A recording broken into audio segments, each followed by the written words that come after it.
Everyone, I'm Monica from Limitless English YouTube channel. Welcome to all. In this video, I'm going to teach you simple future tense. For this tense, the sound will be ga, ge, gi. Means Hindi sentence के end में जहाँ sound रहेगी ga, ge, gi means वो दिल्ली जाएगा या वो ये काम करेगा या करेगी या हम वहाँ जाएंगे कुछ करेंगे ऐसी sound जब आएगी then we consider those type of sentence in simple future tense. The helping verb for this tense will be shall and will. But nowadays shall is obsolete from the tense and we use most of time will with all the subjects. And the main verb of this tense is first form of the verb. First we use shall with I and we. If we use shall as helping verb, we use it with subject I and we and will with all the rest subjects singular and plural.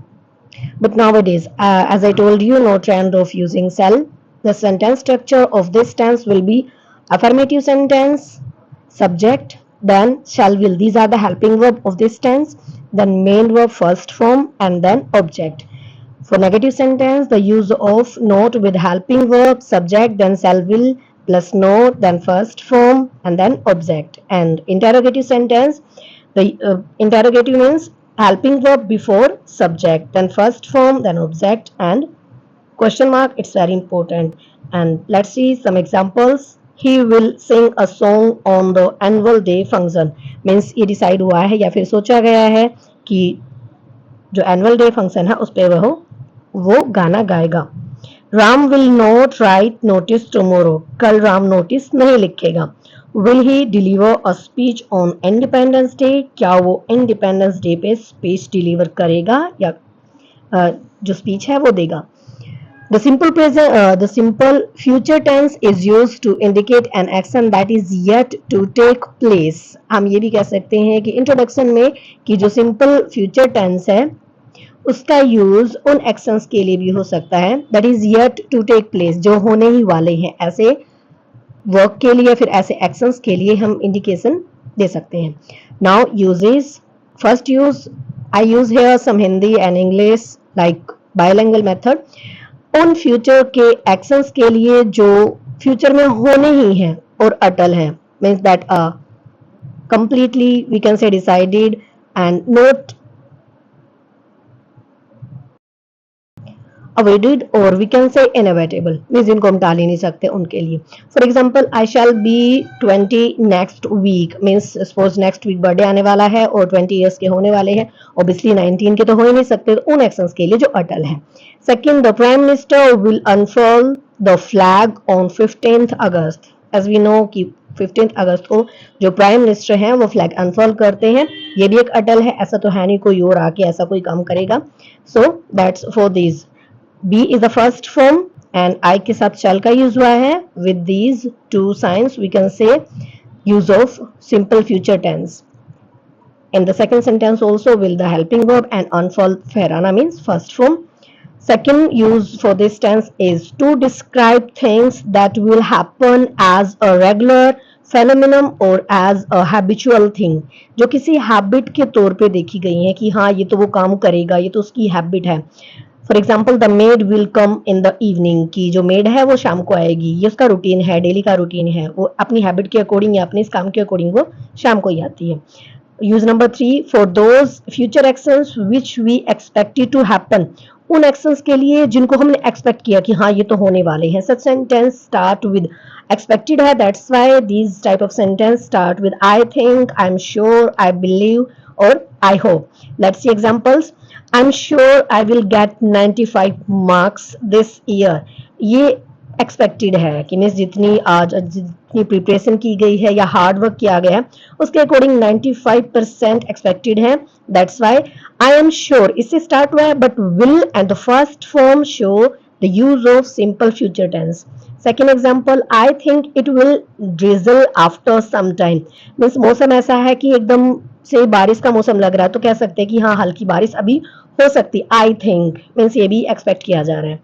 Use number 4 for those actions that we decide to do, कुछ actions जो हम decide कर चुके हैं होने ही हैं, for that those type of actions we use simple future tense. Let's see examples. I will not forgive you, मैं तुम्हें माफ नहीं करूंगा। मींस किसी चीज पे तो इतना गुस्सा है कि जिस पे माफ ना किया जाए, तो वो डिसाइड किया गया है कि मैं तुम्हें माफ नहीं करूंगा। दैट्स व्हाई आई के साथ यहाँ विल का यूज भी हुआ है। जैसे कि मैंने आपको बताया कि सब्जेक्ट मोस्ट ऑफ टाइम कोई भी हो, सिंगुलर हो, प्लूरल हो, हम विल का यूज करेंगे। और यहाँ तो वैसे भी डेटरमिनेशन है, तो डेटरमाइन या डेटरमिनेशन या थ्रेट के लिए हम ऑल सब्जेक्ट के साथ विल का यूज करते हैं। I will make my future my self, मैं अपना फ्यूचर खुद बनाऊंगा। ये भी एक डिसीजन है कि कोई भी डिसाइड करता है कि मुझे अपने बल पे सब कुछ करना है। And the third example, the school will reopen tomorrow, ये एक नॉर्मल सा मैसेज होता है कि कल से स्कूल खुलेंगे after summer vacation, and we can say after the winter vacations. Use number 5 for official plans or future arrangements. कोई ऑफिशियल प्लान्स मतलब कोई कंपनी किसी अपने प्लान को आगे बताने वाली है, एक्सप्लेन करने वाली है, या फिर उस कोई भी प्रपोजल उससे बताने वाली है, या कोई भी अरेंजमेंट जो कर चुकी हैं उनको बताने के लिए हम इस टेंस का। लेकिन इसमें एक छोटा सा ट्विस्ट रहेगा कि इसमें is, am, are, then to and then the first form, इसमें इसका यूज किया जाएगा। We can say present continuous tense की हेल्पिंग वर्ब हम यहाँ ले रहे हैं, बट मेन वर्ब नहीं लेंगे। यहाँ टू के साथ फर्स्ट फॉर्म, तो ये भी फ्यूचर में ही इंक्लूड होते हैं, मीन्स फ्यूचर में होने वाले हैं। That's why we add these things in simple future tense, but we use these helping verb also.